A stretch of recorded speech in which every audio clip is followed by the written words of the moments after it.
So my name is Manish Rajput. I'm in Toronto since the last 5 years, and we found this program through one of those cultural events where we were.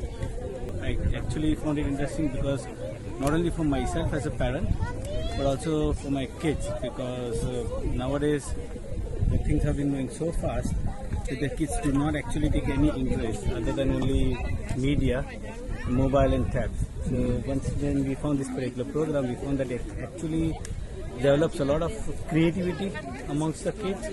It creates a lot of innovation. It brings out that inner talent among them.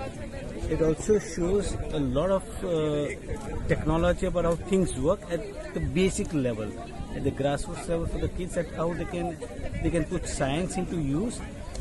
It does answer a lot of questions for them, because when they actually make it by themselves, they not only feel a sense of accomplishment amongst them, but they also feel that how things work in real life, and how things what you do in a normal life, like switching on a simple light, how does it work? So that's the science behind it, and they learn through this program. So I'm very happy and glad that I got them over here, and these guys are doing a great work, I should say. And thanks for inviting me over here and making this program a success over here. Thank you.